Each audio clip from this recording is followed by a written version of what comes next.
howdy there, pipe pals and gals. Holy Smoking Pipe Padre coming back at you on this very special video on Februarch. That's right, Februarch. It only happens once every 4 years. A very special month. Very special time. Doesn't last very long, only 24 hours, but this is Februarch, okay? So I hope you're having a very happy Februarch. So I needed to make another video on Februarch. And so I salute you with a little bit of white lightning and a Hobbit pipe with some Sillam's in the blue can. That's right, Sillam's berry. I guess it's that berry flavor, which I really like. Unfortunately, I haven't really been smoking that much because I've had a bad cold and just that I don't smoke every day.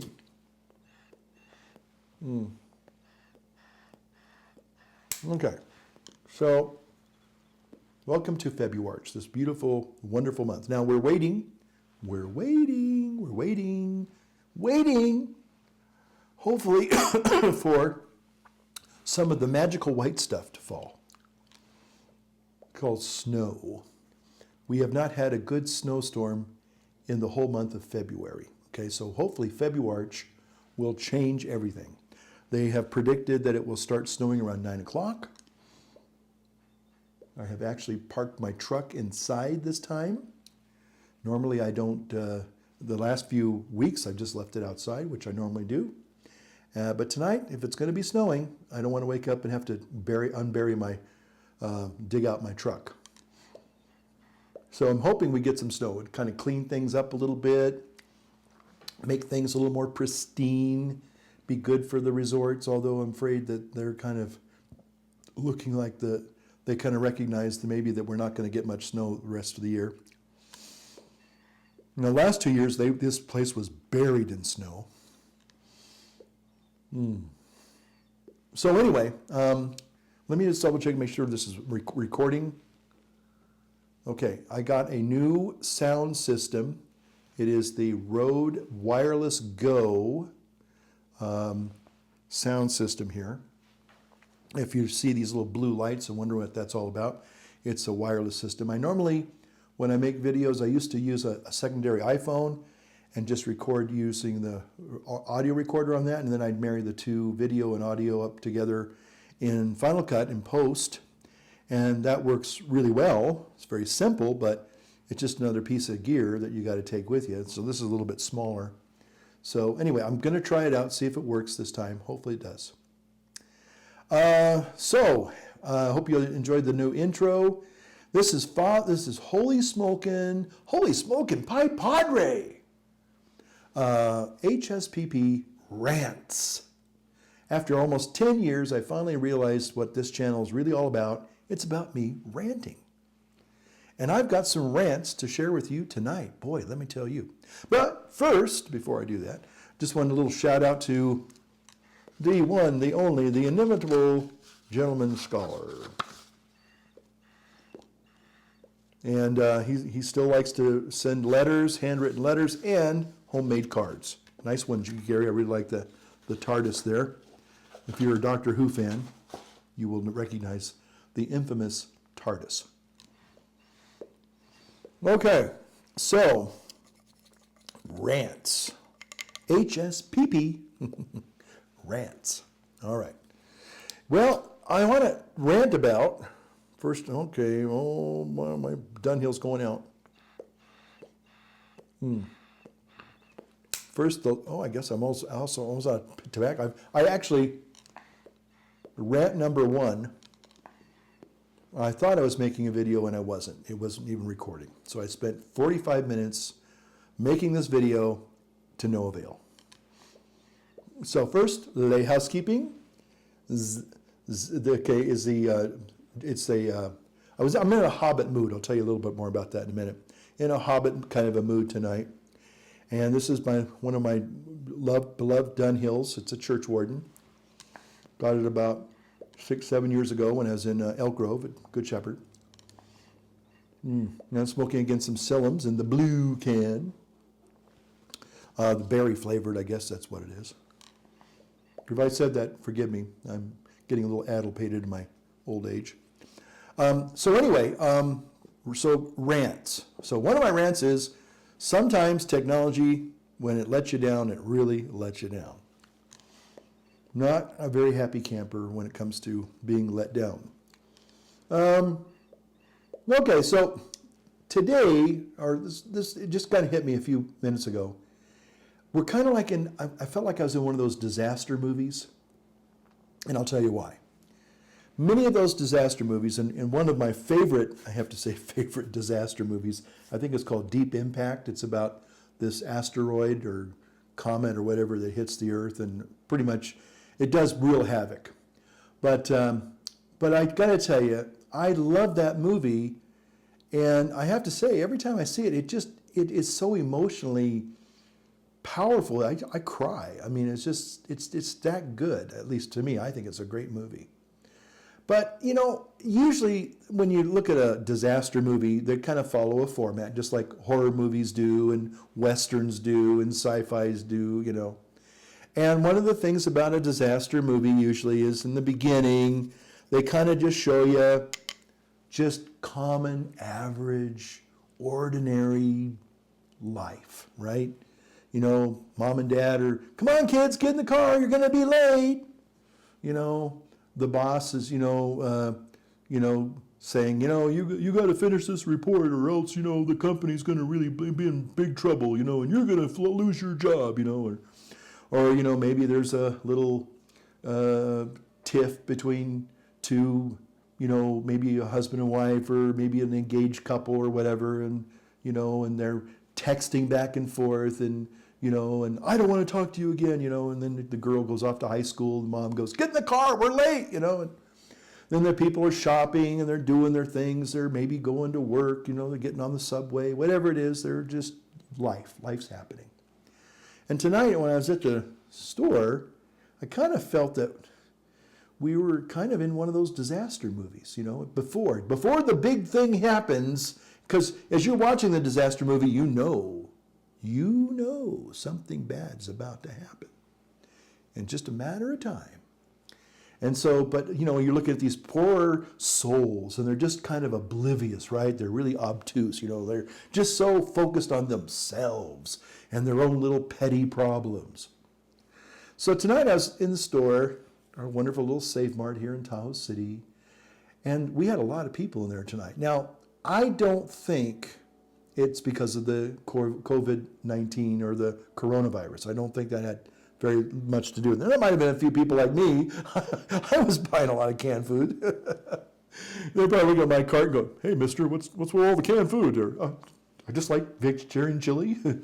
Anyway, but there was this one couple. Rant time. And they were clearly a young, athletic couple. And, fairly well-to-do. But what really chapped my hide was they're sitting there eating in the checkout line. And they were eating and eating and eating and eating. And this guy, one of the checkers there, he's not the sharpest knife in the drawer. He's not the brightest bulb in the pack. And he just kind of like, I'm semi-retired and this is the only job I can get, and that kind of a thing. And so he's just waving those things by, and he just kind of look, and he'll stop and look at it and go, oh, what's this, and another rant for another time. But anyway, this couple, they're there, they're eating their food. Now, let me stop here real quick and say, I don't have a problem with, say, like a mom, and she got little screaming kids in the cart, and they want a cookie or they fruit roll up or whatever, and she goes, okay, and you get it. And they'll usually say, and they'll put it on the thing there, even though it's open, they say, I'm buying this too. Okay, fine, go. Don't have a problem with that. But this young couple, they break open in the middle of the checkout line a bag of Doritos and start chowing down. Now, okay, I could even say, well, maybe you've been driving for 4 or 5 hours. Maybe you've been maybe you were stuck in a blizzard and you just finally got thawed out and you finally made it back to civilization. Maybe that was them. I don't know. They didn't look like they were emaciated. They didn't look like they were starving or sick or anything like that. But here they are, and they're just continually chomping and chomping, like cows chewing their cud. Chomp, chomp, chomp, chomp, chomp. In the checkout line. And then the gal goes around to the side there at the end and starts bagging up the food, but chomp, chomp, chomp. The guy said going to chomp. And I was at the back. There was like 4 people in front of me and then this couple. And the guy looked at me and he had a black leather jacket, and he was he looked like a gigolo kind of guy. He was, nice looking, kind of like, hey, I'm all that, And he kind of saw me looking at him. And I wasn't really giving him a stink eye or anything like that, but I just kind of looked at him, and maybe I did register like, dude, come on, can't you have a little bit of self-control, a little bit of discipline? Can't wait to at least get into your car? Can't you are you going to starve to death? I mean, is it that necessary that you need to be eating your food in front of me? Especially now when we are talking about this possibility of this virus, and people's. When you eat, you spray, food particles and everything all over the place. I mean, I just thought, how inconsiderate, how rude. Let me say it again. How rude. How rude. And I just think that there are a lot of people, if we are going to be in a disaster movie for real, how many people are just going to be like so selfish that they're just going to just grab and literally sometimes we have tourists up here. And I think we have tourists up here tonight primarily because it's kind of a big winter celebration right now, and they are expecting snow, and they're hoping that, hey, they'll hit the jackpot and they'll have nice snow tonight, and then tomorrow they can do some nice skiing. And I have no problems with that. I mean, hey, tourists bring in a lot of good revenue for the city and for even our parish. So, I'm not against them, but what I don't like is how rude some of these people can be. I've been in the store when we have had, whether it was Christmas time, I think it was around Christmas time, and I literally have had people like kind of shove me away because I was in their way, and they wanted to grab something, or they just grab right around me, or they bump into you, and then they look at you like, what's your problem, dude? I just like, sorry, but that's my rant. I just cannot, I don't appreciate that. I just don't. And so if they're getting back to this, this bovine couple, chewing on their cud in the store, it was like, man, I cannot believe that you're doing that. Don't you know how? And again, I think it was basically they didn't care. It's like, I don't care what you think. So like I said, I didn't give the guy like a stare down or anything like that, but I did look at him. I kind of glanced at him, and they were just, and so, all right, finally they got their stuff. I actually got out of that line because that checker was just notoriously, he's really, really slow. And so I went over to the other checker, and she's pretty fast. So, and I like her better anyway. So then I go outside, and there they are at their tailgate, and they're chomping some more. It's like, golly, you guys must be starving. I mean, there are times that, I've been practicing fasting. I've been trying to get back into getting my health back a little bit here. And, and intermittent fasting has been a good thing in the past. And so I've been trying to, during the last, say, 2 or 3 weeks, just wait until 1 o'clock before I have my first meal. And that seems to be working out really well. Now in Lent, I'm trying to do eating at the 9th hour.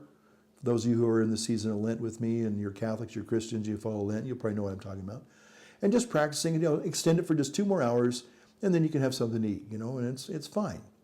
And normally, I'm okay with that. I mean, yeah, I get pretty hungry, but it's like, well, come on, have a little bit of self-discipline, have a little bit of, respect for yourself, and just wait until 3 o'clock, and then you can have a meal, and then, okay. So that's what I've been doing. But there's times that, especially like on a Sunday, I don't eat anything until after my last Mass, which is 1 o'clock. And it's at noon, but I wait until 1-ish. Then I go and I have my first meal of the day. So it's not a big deal.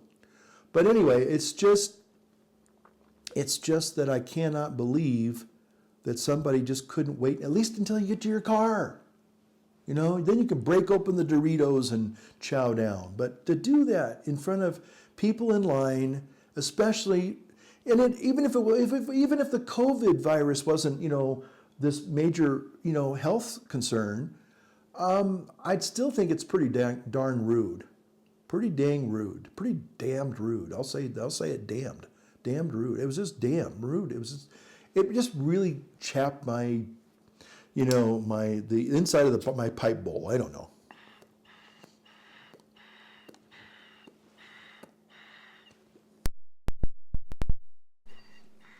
So, I don't know. What's your rant today? I don't know.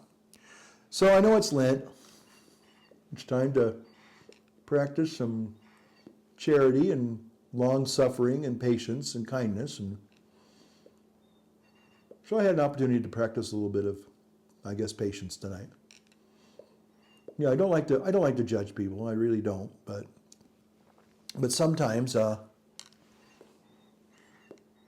guess when it comes to people practicing common courtesy, you know, it's like, you know, who raised you? You know, didn't your folks raise you right?